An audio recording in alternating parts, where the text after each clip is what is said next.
인들은 돈을 좋아하는 자들이라 이 모든 것을 듣고 비웃거늘. 아멘.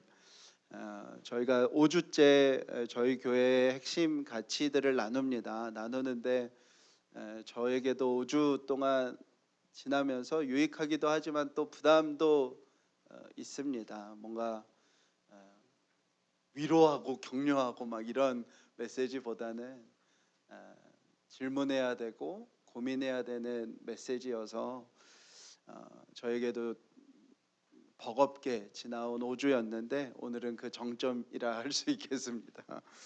네. 우리는 모두 다 자본주의 세상을 살아갑니다.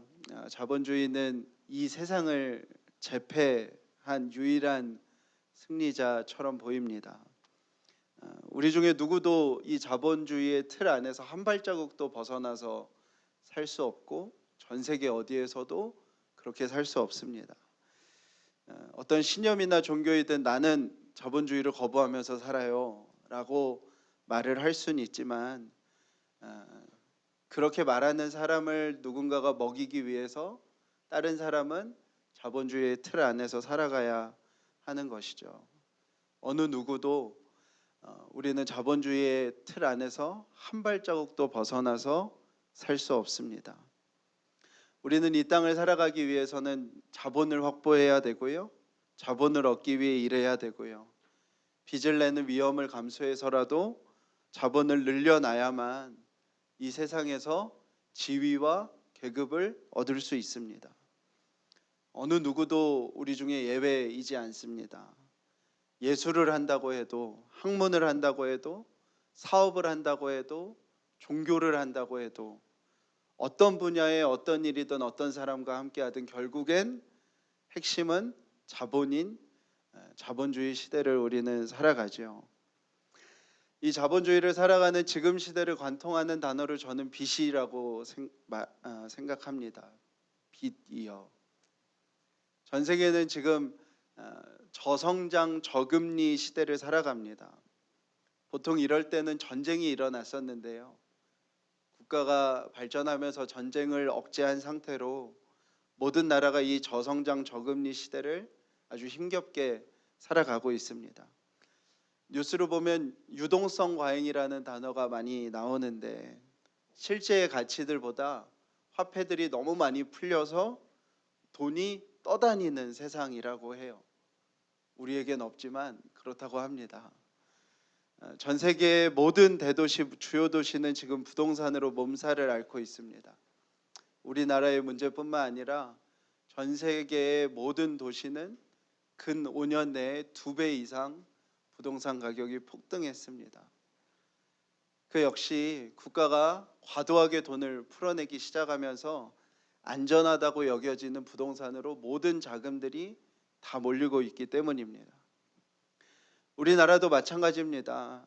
저성장 저금리 시대를 살아가는 지금은 열심히 돈 벌어서 저축하는 것으로 아무것도 될 수 있는 게 없습니다.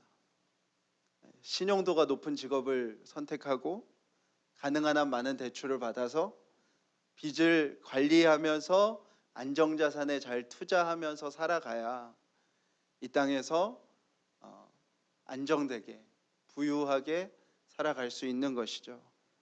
가장 안전된 자산은 뭡니까? 부동산이고 부동산 중에 가장 안정된 곳은 어디예요? 강남인 것이죠. 우리나라도 IMF 이후에 급격히 이렇게 바뀌었습니다. 예전에는 뭐 금리가 20%막 이러면 열심히 벌어서 저축하면 은행에 넣어두면 그래도 이전보다 다른 삶을 살 수 있었죠. 그래서 많은 사람들이 그 시대를 지나온 사람들은 빚에 대하여 되게 부정적인 생각을 갖고 있죠. 어떻게 빚을 내냐. 심지어 무지한 일이고 비윤리적인 일처럼 여기는 사람이 우리 시대에도 많이 있었죠. 그런데 그런 분들은 지금 대부분 땅을 치면서 후회하고 있죠.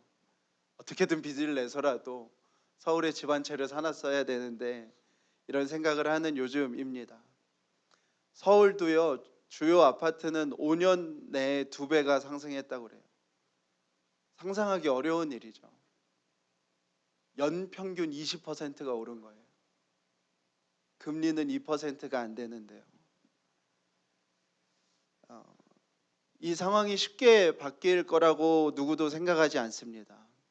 이 저성장 사회가 실제적 역사로는 전쟁 같은 큰 일이 있지 않고는 바뀐 일이 별로 없기 때문에, 또 뭔가가 새로운 성장 동력을 찾아내는 일이 잘 보이지 않기 때문에 쉽게 변하지 않을 거고요. 그렇다면 금리가 오르는 일도 상당히 유연해졌습니다. 한동안 우리를 끌고 갈 핵심적인 단어는 아마 빚일 것입니다.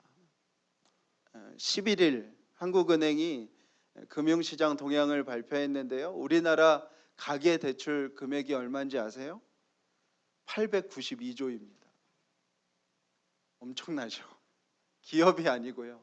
국가가 아니고 순수 가정이 짊어지고 있는 빚이 892조.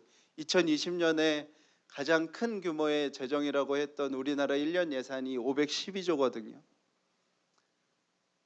1년 국가를 운영하고도 절반이 남을 금액이 가계들이 지고 있는 빚입니다.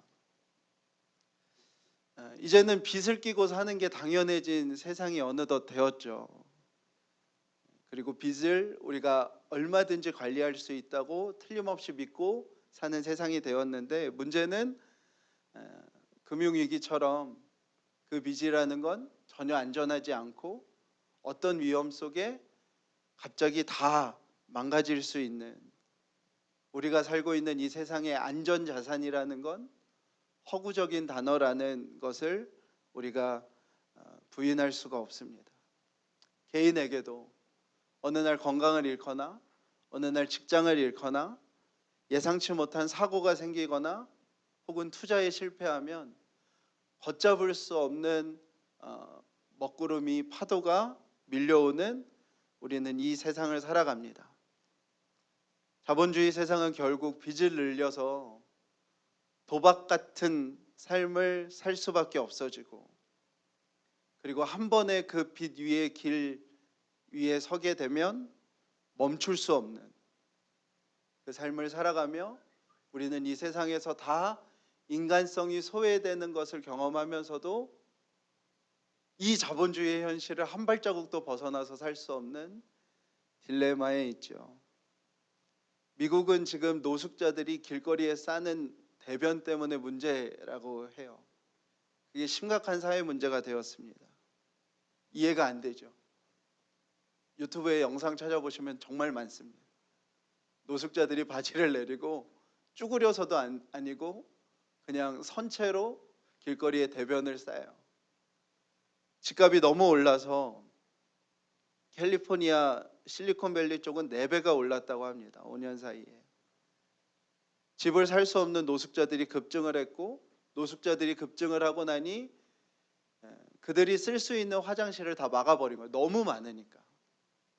그러니까 변을 볼 수 없게 된 노숙자들이 길거리에다가 대변을 하는 그런 모습을 우리가 봅니다. 지금 인류를 가장 위협하는 건 바이러스가 아니라 자본주의입니다. 우리나라가 코로나19를 되게 잘 극복했는데 그 이유는 메르스 때 우리나라가 너무 크게 당했기 때문에 모든 시스템이 다 바뀌었다고 해요. 근데 메르스 때 죽은 사람이 38명이라고 합니다. 그런데 2019년에 작년에 우리나라에서 하루 자살자가 38명입니다. 그리고 그 38명 중에 아마도 적게 잡아도 절반 이상은 역시 돈 때문에 자살했을 것입니다. 토지와 건물의 총 면적을 우리나라에서 10명 중에 1명이 전국에 있는 토지와 건물의 면적을 총 합친 거, 그러니까요, 뭐 용적률 이런 거 다 따져서 그 모든 면적을 다 합친 면적의 10명 중에 1명이 55%를 가지고 있다고 해요. 이 심각한 불균형, 자본이 풀릴수록 기존의 자본을 가지고 있던 자들이 더 유리해질 수밖에 없는 이 경제 시스템, 우리는 이게 모든 게 다 문제라는 걸 다 인식하고 다 알지만 누구도 고칠 수 없고 누구도 벗어날 수 없고 누구도 멈출 수 없는 그 자본주의 사회 속에서 우리가 살아갑니다. 자본이 생명보다 더 중요하고 자본이 삶보다 더 중요한 수도 없는 인간 소외를 경험하지만 보기도 하고 당하기도 하지만 어느 누구도 이 자본주의에서 벗어날 수 없는 빚, 도박과 같은 결정, 그리고 자본에 매여서 사는 이 삶을 우리는 살아가고 있습니다. 그것만으로 우리는 서로 격려할 이유가 충분합니다. 근데 저는 그 모습을 교회에서도 안타깝게 참 많이 보게 됩니다. 한국교회 전도왕이 무엇이었을까요? 한국교회 전도왕은 건물이었습니다. 한국교회는 천막에서 시작을 했습니다. 도시화가 급격하게 일어날 때 대부분의 교회는 지하 혹은 천막으로 시작했고요. 현수막으로 전도했죠. 천막보다 더 나은 공간이 있으면 사람들이 몰려들었습니다. 그렇게 해서 학습된 교회 안에 있는 모습은 지하에서 2층으로, 2층에서 땅 사고, 땅 사서 개건물 짓고, 개발이 되는 곳에 땅을 묻어두고, 그것이 개발되면 또 건물 짓고 하는 형태로 진행되어 왔습니다. 우리가 기억하고 있는 모든 대형 교회는 강남, 분당, 일산에 있습니다. 다 이런 공식들을 아주 충실히 따랐던 것이죠.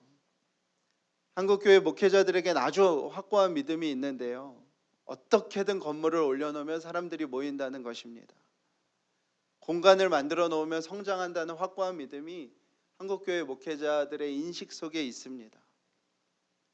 지금 시대에도 그 생각은 크게 다르지 않습니다. 올해에도 총선 때 등장할 것 같은데 기독 정당이 있습니다. 잘 몰랐는데 이제 우리가 잘 알게 되었죠. 한 분 때문에요.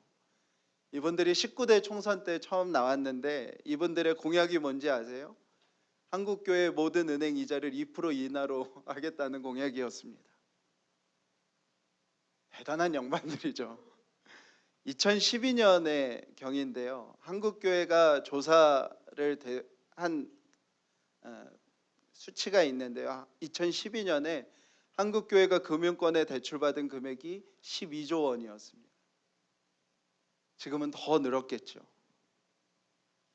그리고 2010년 이후에 본격적으로 파산하는 교회들이 등장하기 시작했습니다. 그럼에도 불구하고 한국교회 안에 꺼지지 않는 신화가 있습니다. 지어놓으면 사람들이 온다는 것이죠. 어느 교회가 건축될 때 이제 그 담임자와 어떤 사람들이 목사들이 나눈 이야기가 녹취돼서 공개되었습니다. 언급은 안 하겠습니다. 주보를 참조하시면 알 것입니다. 네. 그 대화에 그런 대화가 나옵니다. 1년 예산에 4.5배를 건축하면 된다. 그러면 건강한 거다. 그러면 은행에서도 대출을 그 정도로 해준다라는 겁니다. 그러니까 1년 예산이 10억이면 45억까지 대출을 받아서 해도 은행에서도 대출을 내주고 그리고 그 정도면 욕심 부리지 않고 한 거라는 얘기를 하지요. 그리고 이제 그렇게 건축을 하고 그 건축의 마무리는 무슨 고백으로 해요? 하나님께서 하셨습니다라는 고백으로 마무리를 짓습니다. 어느 교회나 어느 대형 교회만의 문제가 아닙니다. 개척교회들도요. 성도 한 명도 없어도요. 한 층을 다 빌려서 인테리어 공사를 다 해두고 열심히 전도하면 사람들이 모일 거라는 아주 확고한 믿음으로 시작하지요. 도시에 평균 100명이 모이는 교회면 1년 결산이 2억 정도가 됩니다. 대부분 그렇습니다.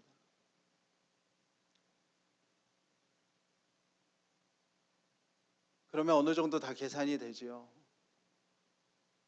그러면 우리는 그 100명에 2억 정도가 되면 곧 8억에서 10억의 대출을 받아서 건물을 옮기고 또 그곳을 채우고 또 그거를 하는, 한 번 그렇게 시작되어진 교회는 그것을 벗어날 수가 없습니다.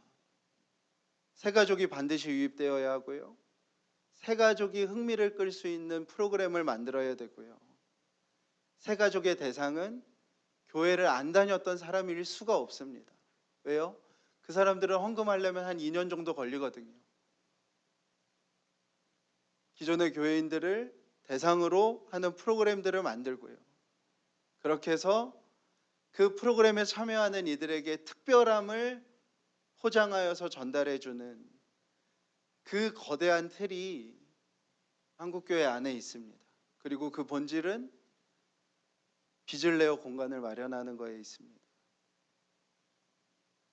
질문할 시간이 없습니다. 고민할 시간이 없고요. 토론할 시간이 없고요. 내 삶을 진지히 성찰하고 나눌 시간이 없어요. 왜요? 그 구조 속에 한번 들어가면요.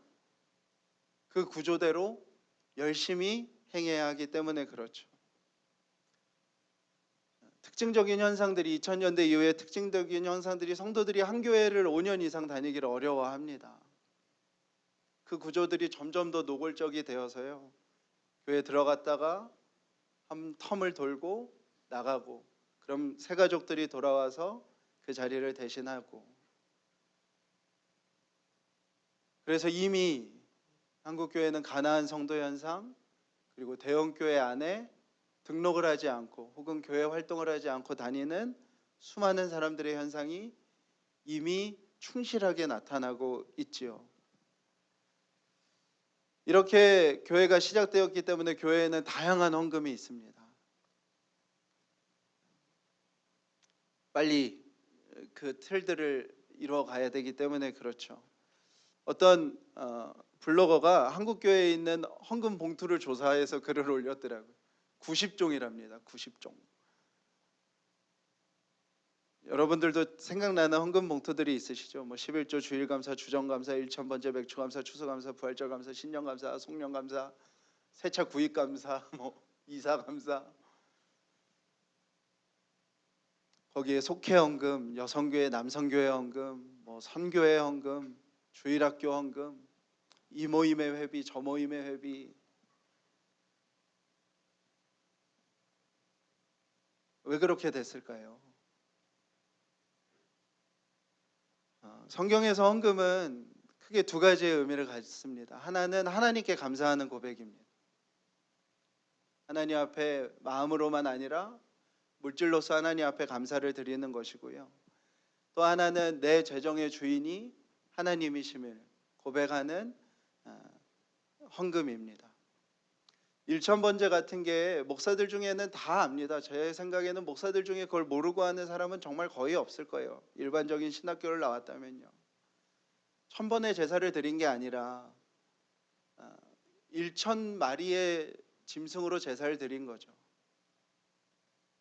그럼에도 그 봉투는 교회에서 사라지지 않아요. 그 이유는 단 하나이죠. 결국엔 빚이고 공간이고 건물이기 때문에 그렇습니다.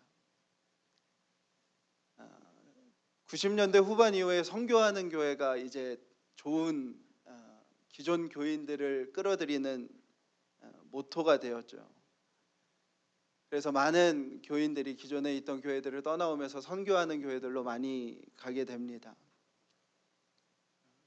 선교하는 교회라고 외치는 교회라고 할지라도 실질적으로 재정에서 선교가 차지하는 비율이 선교와 구제가 차지하는 비율이 한국교회 5%가 되지 않습니다. 2006년 자료이긴 한데요. 한 단체가 전국 주요 교회를 조사했을 때 평균 4%였습니다. 선교 구제비가요. 그럼에도 불구하고 주보에 한 면이 부족할 정도로 적어 놓습니다. 어디에서 하는 거죠? 속회에서 하는 거예요. 소그룹에서 하는 거지. 교회가 헌금을 하는 비율은 적습니다. 제가 최근에 재밌는 걸 봤는데요. 컴패션 사진을 크게 붙여놓고 아이들의 모든 이름을 한 350명 되는 후원 아동의 이름들을 벽에 다 붙여놓고 이제 우리 교회는 전 세계 348명의 아이들을 후원하고 있습니다. 이렇게 교회 입구에 붙여놨더라고요. 그거를 보면 누구나 다 그렇게 생각하지 않겠어요? 와, 교회 재정으로 348명을 다 후원해? 아니요. 컨벤션 데이에서, 컨벤션이 온 행사에서 그 교회 성도들이 맺은 아동의 숫자가 348명이라는 얘기예요. 그렇다면 그 348명은 누가 후원하고 있는 거예요? 그 교회 교인 개인들이 후원하고 있는 것인데, 마치 우리 교회는 선교하는 교회고 그렇기 때문에 이렇게 하는 거라고 이야기를 합니다. 왜 그럴까요? 역시 결국엔 빚이고 공간이고 건물 때문에 그렇습니다. 저희 교회도 시작하면서 지출의 20%를 선교구제비로 고정해서 사용하기로 결정했습니다. 어렵습니다. 쉽지 않습니다. 저희도 올해가 넘어오면서 여러 가지를 고려해서 그것들을 조정할 수밖에 없을 상황을 맞이하기도 했습니다. 그러나 이것을 지키는 건 역시 우리의 빛과 공간과 건물에 대한 욕심이 내려놔져야 지켜갈 수 있습니다. 우리만 하더라도요, 성도가 이 정도만 늘어도요, 부족한 게 보이죠. 할렐루야. 저도 사무실이 좀 있으면 좋겠다 이런 생각을 요즘엔 가끔 합니다. 교육할 장소, 주방, 이런 것들 있으면 좋겠죠. 우리의 마음도 단번에 어디로 흘러나면 공간으로 흐릅니다. 그렇게 이제 월세를 더 얻어가면서 월세를 내기 시작하면 우리 안에 매우 합리적으로 이런 소리가 나오죠. 월세 내느니 빚을 냅시다. 이래서 또 그 열차에 타게 되죠. 우리에게 주신 그 첫 마음을 지켜내고 원칙을 지켜가며 우리를 넘어서 하나님의 역사를 이뤄가는 것을 꿈꾸는 교회여야 하는데, 그 열차 위에 타게 되면 정말 쉽지 않게 되는 것이죠. 사랑하는 여러분, 헌금을 언제나 있는 힘껏 부담되게 하시기를 축복합니다. 네. 저희는 헌금을 두 가지 종류만 합니다. 하나는 감사 헌금이고요, 하나는 청지기 헌금인데요. 감사 헌금은 이야기했듯이 감사한 고백을 담아서 감사 헌금을 하시면 되는 거고요. 청지기 헌금은 내 재정의 주인이 하나님임을 고백하는 헌금을 하시면 되는 것입니다. 성경에 하나님은 인색한 헌금 안 받으신다고 하셨습니다. 하나님은 부족하신 분이 아니라 우리의 감사와 우리의 고백을 기뻐하시는 분이시죠. 그리고 하나님은 성경에 불의한 헌금을 받지 않으신다고 하셨어요. 죄인 줄 알면서도 행한 돈, 혹은 누군가를 착취하거나 누군가를 속여서 얻은 이익을 하나님은 받지 않으신다고 하셨습니다. 저희는 그것을 지켜나갈 것입니다. 그 지킴 속에서 여러분들은 힘있게 마음을 다해서 부담스럽게 헌금을 하시면 되겠습니다. 할렐루야. 다른 헌금 봉투 안 만들 겁니다. 속회나 다른 모임이 시작돼도요, 헌금이나 회비 걷는 일 안 할 겁니다. 다른 목적을 위한 헌금 시간도 모두가 동의하는 정말 중요한 어떤 일들을 제외하고는 가급적 안 할 것입니다. 그리고 또한이요, 11조에 묶여서 최저 생계비도 되지 않는데 11조 내지 않으셔도 됩니다. 다만 여러분이 그 어려운 형편 속에서도 재정의 주인이 하나님이라는 고백이면 충분한 것이고요. 그래서 이름도 청지기 헌금이라고 붙인 것입니다. 지금 우리의 힘이 조금 약하지만 저희가 조금 더 힘이 생기면 저희가 정해놓은 20%의 이 범위는 정말 많은 일을 할 수 있을 것입니다. 결산이 1억이 되는 할렐루야의 순간이 오면 우리는 최소한 2천만 원 이상의 선교와 구제를 할 수 있는 것이죠. 그뿐 아니라 전임 사역자들의 삶을 보호해주고 사역에 집중할 수 있도록 해주는 일, 그리고 제호 간사님처럼 선교단체에서 헌신하는 간사들을 보호하고 돌보는 일, 이번 학기에 가천대와 동서울대 선교단체 간사님들을 지금 만나려고 약속들을 잡아가고 있는데요. 그들을 지원하는 일, 선교사님들, 고아원, 장애인, 여러 시설에 우리의 도움으로 더 풍성의 나눔과 일함을 어디 지원을 위한 특별헌금을 하지 않고도 우리는 충분히 풍성하게 할 수 있습니다. 우리 안에 빛과 공간과 건물에 대한 마음이 내려놔지면요. 개신교회는 마틴 루터에 의해서 시작됐는데요. 마틴 루터가 시작한 이유는 어떤 울분 때문이었습니다. 그 울분은 면죄부였죠. 그 면죄부는 성 베드로 성당을 짓는데 돈이 부족하자 로마에서 면죄부를 만들고 그 면죄부를 사는 그 동전을 헌금함에 넣을 때 그 헌금함에 들리는 쨍그란 소리가 나와 천국에 갔는지 안 갔는지 모를 우리 가족을 구원해 준다는 가르침이었습니다. 지금 개신교는 그 마르틴 루터가 울분을 참아내지 못했던 어쩌면 그 시간으로 돌아가 있는지도 모르겠습니다. 오늘 말씀은 매우 유명한 불의한 청지기 비유인데요.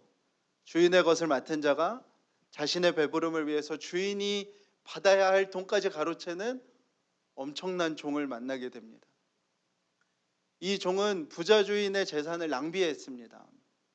그래서 주인은 이 종에게 재산 맡는 역할을 이제 하지 말라고 이야기를 합니다. 그러자 종은 걱정이 되는 거예요.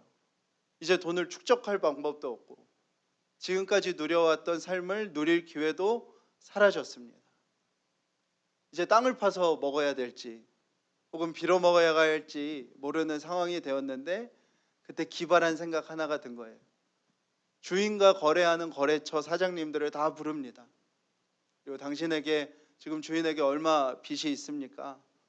10억이 있습니다. 그러면 저한테 5억을 주십시오. 빚은 탕감했다고 이렇게 종이를 줍니다. 허위 문서 위조에 완전 배임에 이런 일들을 하는 거죠. 이제 이 종은 주인에게만 피해를 준 종이 아니라 더 나아가서 종과 거래처 사장에게까지 피해를 준 사람이 되었어요. 근데 예수님의 말씀이 우리를 다 의아하게 만듭니다. 우리 8절 9절 다시 한번 읽어볼까요? 시작.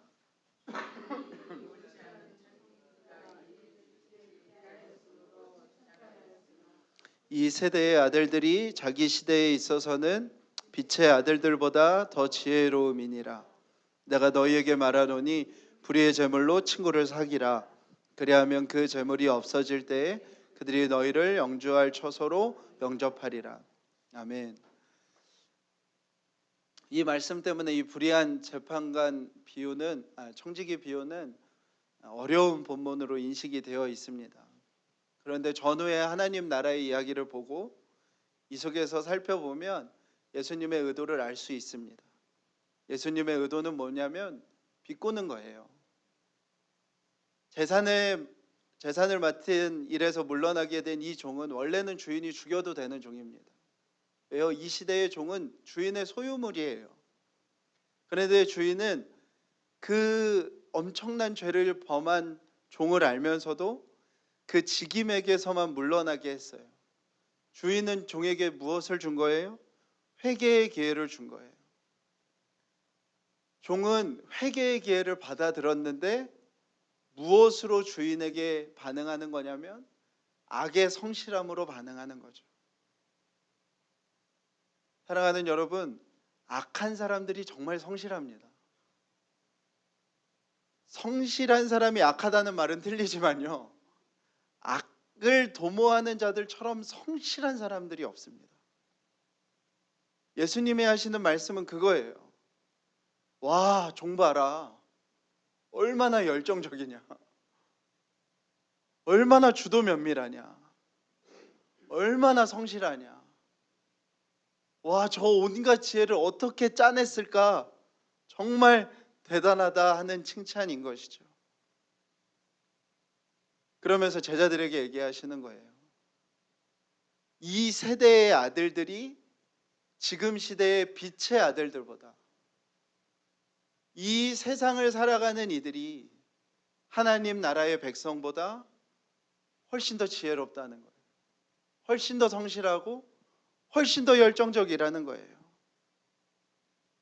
이 세상에서 어떻게든 불의한 재물이라도 늘리려고 애쓰는 자들이 빛의 아들들보다 훨씬 더 성실하다. 그 얘기를 하시는 거예요. 한마디 더 하세요.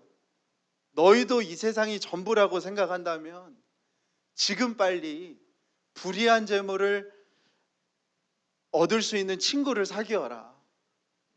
그래야 너네들이 무슨 일이 있을 때 그 친구들이 와서 너를 도와줄 거 아니냐. 예수님께서는 그 질문을 제자들에게, 그 자리에 있는 바리새인들에게 하시는 거예요. 무엇을 물어보시는 거예요? 하나님 나라의 백성이 정말 무엇에 충성하며 살아가는지를 묻는 거예요. 하나님 나라에 충성하느냐? 재물에 충성하느냐? 하나님과 재물을 동시에 섬길 수 없다. 종은 주인이 허락한 그 회개의 기회와 재물 중에 한 가지를 선택해야만 했었던 거예요. 회개하여서 주인과의 관계를 회복할지, 아니면 그 순간에 다른 지혜와 다른 열정과 다른 성실함으로 불의한 재물을 차지해야 될지를 종은 결정해야 했었던 거예요. 종의 결정은 뭐였던 거예요? 하나님 그 주인을 섬기지 않고 불의한 재물이라도 그것을 더 얻는 방법을 이 종은 택한 거예요. 그것을 묻는 것입니다. 우리로 바꾸면요, 우리는 정말 이 세상을, 이 자본주의 사회를 한 발자국도 벗어날 수 없는 이 세상을 우리가 살아가며 그 얻는 소득, 우리의 재정, 그것들을 우리는 어떤 마음으로 헌금하는가? 우리는 그 일을 소득을 늘리기 위한 방편이 아닌 정말 하나님 나라를 확장하기 위한 마음으로 살아가는가? 우리는 헌금을 통해서 내가 감사를 돌릴 대상, 내가 누구에게 속하여 있는지, 내가 이 땅에서의 삶을 누구에게 충성하고 있는지 그것을 고백하는가를 묻는 것이죠. 동시에 교회도 묻는 거죠. 교회도 물어야 하는 것이죠. 우리 교회는 이 헌금을 어떻게 사용하는가? 우리 교회는 이 성도들의 헌금, 성도들이 이 자본주의의 현실에서 인간 소외를 겪으면서 얻어낸 이 헌금을 정말 주인의 목적대로 사용하고 있는가? 물어야 하는 것입니다. 목사님들이 다 아는 한 사실이 있는데요. 신기하게요, 건축하면 돈이 모여요. 진짜 그렇습니다. 저희 교회만 하더라도요, 저희 교회 그 공사하는 한 짧은 순간에만 한 2,800만 원 정도가 헌금이 됐어요. 그거는 참 은혜고 감사한 일인데요. 그 이유가 있는데요. 성도들도 눈에 보이는 거에 헌금하는 걸 깊은 내면 속에서는 뭔가 더 반응하는 모습들이 있습니다. 건축을 하면 눈에 보이잖아요. 그리고 건축하면 막 교회가 열기와 생기가 가득해집니다. 수도 없이 기도회도 하고요. 막 눈에 보이는 뭔가가 또 올라가고요. 막 동네에서는 와, 뭐 짓는다며 막 이러면서 인근에는 소문도 나고요. 헌금도 모입니다.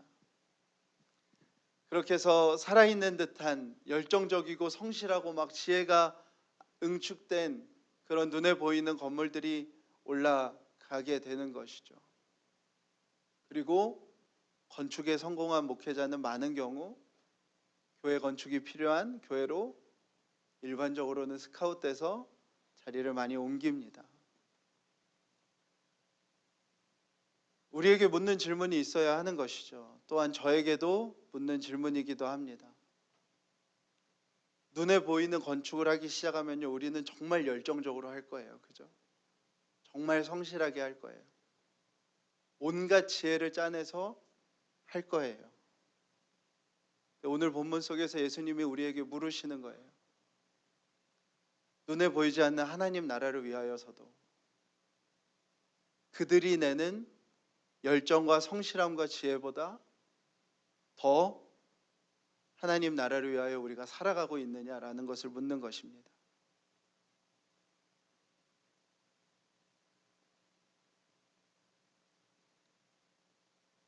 우리도 어쩔 수 없이 눈에 보이는 것에 더 반응할 수밖에 없지만 하나님 나라를 이루어가는 사람들, 그 한 가정 한 가정들을 세우는 일들, 돌보는 일들, 사역자들과 시설들과 사역들을 이루어가는 그 모든 모습들을 눈에 보이지는 하나도 않지만 더 성실하게, 더 열정적으로 우리가 모든 지혜를 짜내어서 주의 몸된 교회가 그것을 이루어가는가? 오늘 이 본문은 우리에게 그 질문을 하는 것이죠.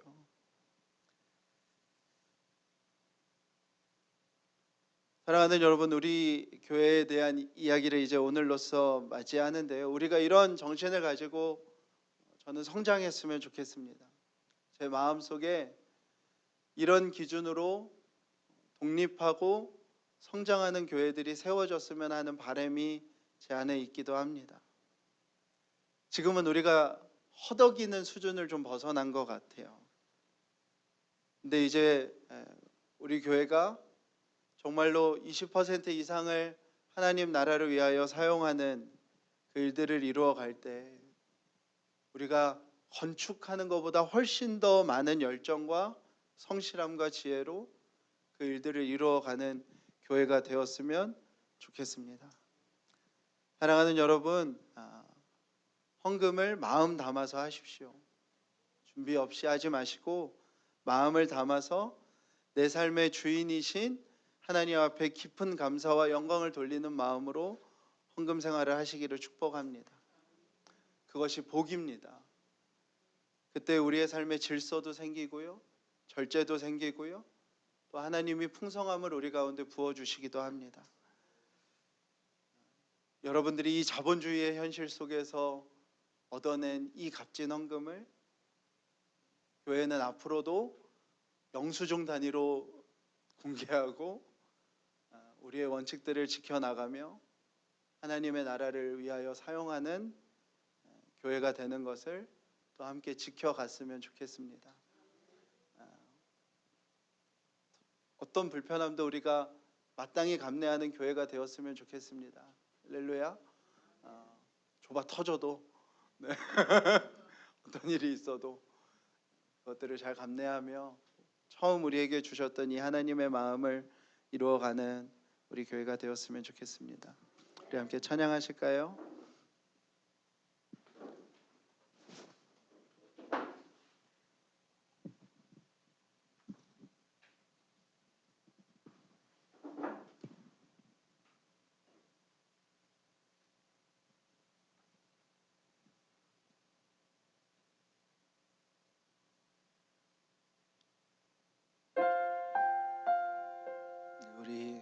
우리가 고백을 하면서 계속 불렀던 고백인 그 고백을 우리가 함께 했으면 좋겠습니다. 이 모든 일은 하나님의 임재 속에 달려 있는 줄 믿습니다.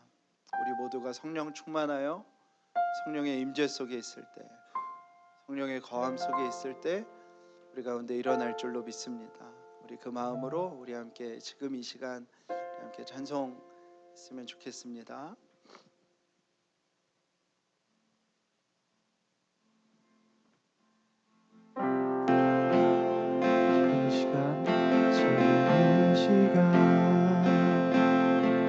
한 분만을 보내 나의 주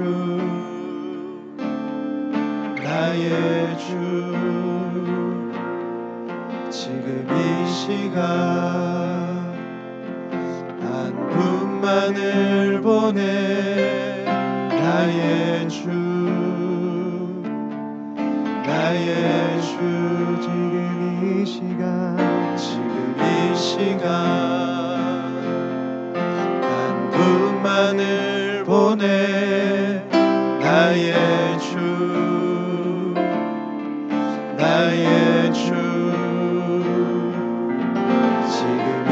시간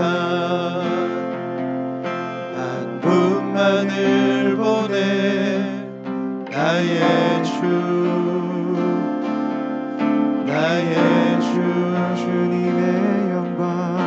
주님의 영광 온 하늘을 덮고 주님의 찬송 온 땅 가득해 주님의 영광 온 하늘을 덮고 주님의 찬송 온 땅 가득해 주님의 영광 온 하늘을 덮고 주님의 찬송 온 땅 가득해 주님의 영광 온 하늘을 덮고 주님의 찬송 온 땅 가득해 지금 이 시간 한 분만을 보내 나의 주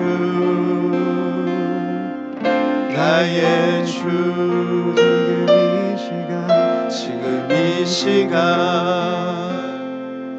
한 분만을 보내 나의 주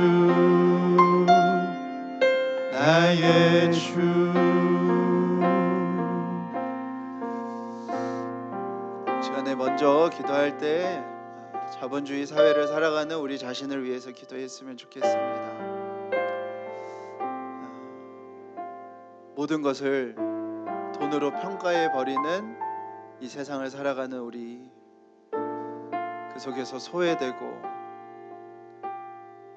경쟁에서 살아남아야 하고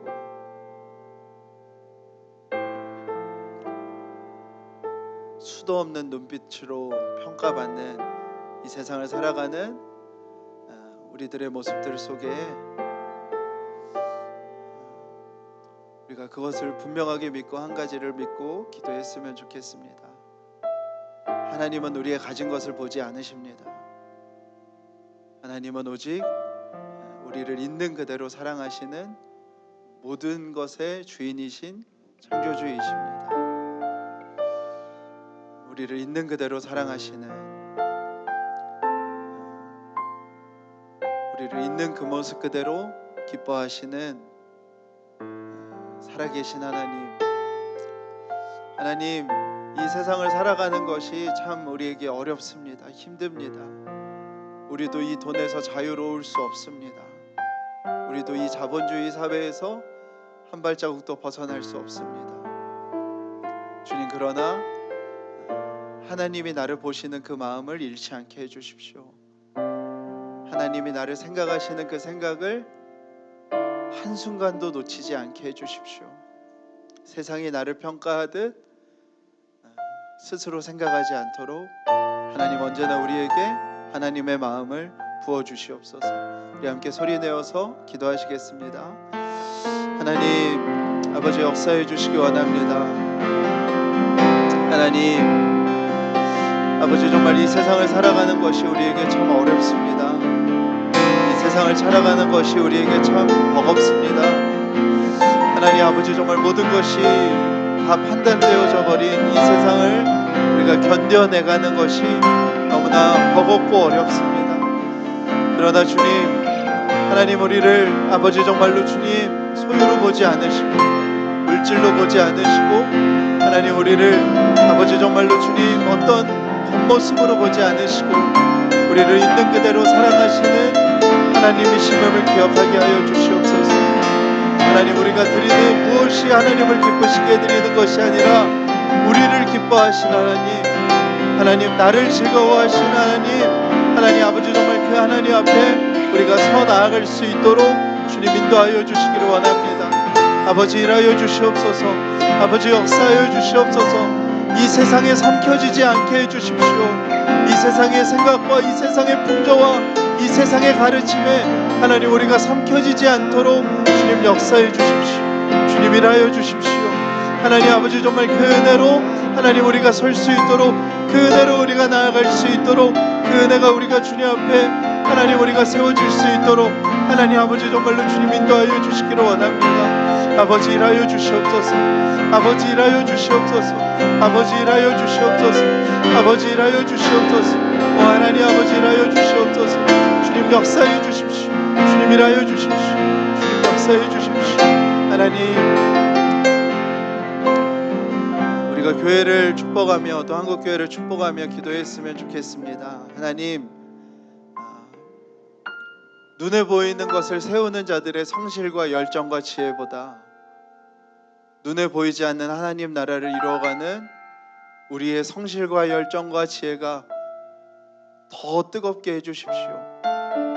하나님 우리 가운데 은혜를 베풀어 주셔서 사역자와 모든 성도들의 한 명 한 명의 마음을 붙들어 주셔서 눈에 보이는 것을 쌓아 올리는 자들의 열정과 성실과 지혜보다 우리의 열정과 성실과 지혜가 더 뜨거울 수 있도록 하나님 축복해 주십시오. 하나님 우리가 기꺼이 불편함을 감수하고 하나님 나라를 이루어가는 교회가 될 수 있도록 주님 인도해 주십시오.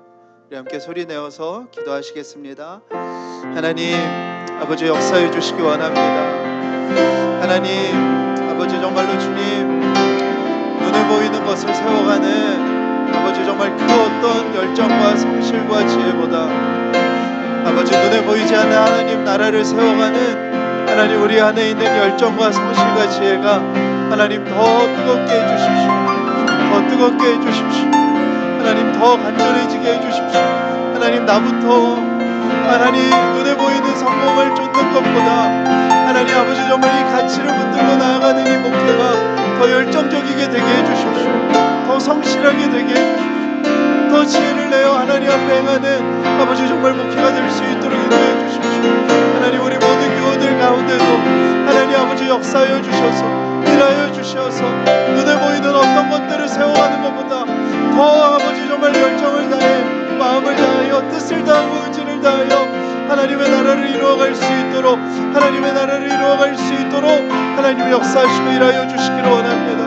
하나님 그 은혜와 그 역사가 하나님 우리 가운데 부어질 수 있도록 우리 가운데 채워질 수 있도록 우리 가운데 하나님 아버지 정말 부어주가 될 수 있도록 인도해 주십시오. 하나님 어떤 불편함도 어떤 누추함도 하나님 우리가 다 견뎌내며 하나님 아버지 정말 그 모습들을 이루어가는 하나님 교회가 될 수 있도록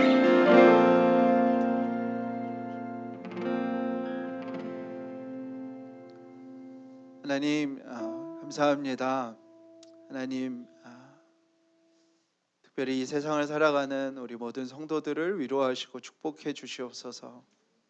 하나님 이 세상의 질서를 이 세상의 이 돈으로 모든 것을 평가해 버리고 많은 이 세상을 살아가는 여기에 모인 모든 주의 백성들을 하나님 위로해 주십시오.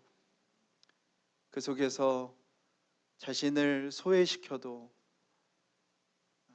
자신을 상실해도 다시 그 자리로 나아가서 일할 수밖에 없는 또 그들이 그 속에서 살아가며 주님 앞에 드려지는 이 보배로운 헌금들을 하나님 또 교회가 하나님의 목적에 맞게 뜻에 맞게 기쁘신 이유에 맞게 사용할 수 있도록 하나님 은혜 내려주시기를 원합니다. 하나님 눈에 보이는 것이 우리에게 없다 할지라도 우리가 이 재정이 흘러가는 곳들을 보며 기뻐할 수 있는 교회가 되게 하여 주시옵시고 눈에 보이는 것을 쌓아 올리는 자들의 성실과 열정과 지혜보다도 눈에 보이지 않는 하나님의 나라를 이루어가는 성실과 열정과 지혜가 더 풍성한 교회가 될 수 있도록 인도하여 주시옵소서. 불편함이 상급이 되게 하여 주시고 누추함이 자부심이 되게 하여 주시어서 하나님 우리가 그 일에 기꺼이 우리의 삶을 드리며 살아가는 교회가 되게 하여 주시고 하나님이 그리하시듯 우리 중에 누구도 서로를 가진 것으로 판단하지 않도록 하나님 은혜와 역사를 더하여 주시기를 원합니다.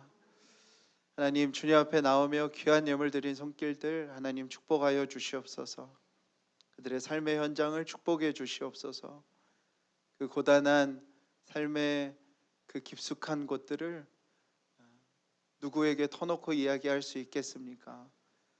주님 위로하여 주시고 주님 격려하여 주시옵소서. 이 예물이 사용되어지는 곳마다 하나님의 은혜와 놀라운 역사들이 부어지게 하여 주시옵소서. 더 힘있게 더 풍성하게 우리가 재정을 사용할 수 있도록 우리를 축복하여 주시옵소서. 하나님 주님 앞에 나오며 우리가 드려지는 그것에 정말 인색하지 않은 마음으로 감사한 마음으로 우리의 삶의 주인이 주인 되심을 기뻐하는 마음으로 자원하는 마음으로 또 우리의 모든 고백을 담아 준비하는 우리의 예물이 될 수 있도록 하나님 역사하여 주시옵소서. 하나님 오늘도 두세 사람 모여 예배하는 예배의 초소들, 핍박받는 선교지에서의 예배들, 북녘 땅에서의 모든 예배들을 하나님 기억하여 주시옵소서. 대학교의 모든 선교 단체들을 하나님 축복하여 주시옵소서. 하나님의 나라를 위하여 살아가는 모든 헌신자들의 삶 위에 하나님의 은혜와 위로하심을 더하여 주시옵소서. 하나님 이 땅을 축복합니다. 하나님 코로나19가 하나님 이 땅을 매우 두렵게 하였는데 하나님 우리가 조금씩 여유를 되찾고 이겨나아가고 있습니다. 하나님 다시 한번 간구하오니 확진자 중에 사망자가 없도록 또 의료진과 공무원들 중에 과로로 사망하는 이들이 없도록 하나님 지키시고 보호하여 주시옵소서. 일본과 중국의 상황이 심각합니다. 주님 그 땅을 축복하여 주시고 그 땅을 치료하여 주시고 또 그들을 치료하는 모든 의료진들에게 하나님 힘과 능력을 더하여 주시옵소서. 이제는 우리 주 예수 그리스도의 은혜와 아버지 하나님의 놀라우신 사랑하심과 성령님의 감화 교통하심이 이 자리에 있는 모든 자들 위해 지금부터 영원토록 함께 하시기를 간절히 축원하옵나이다. 아멘.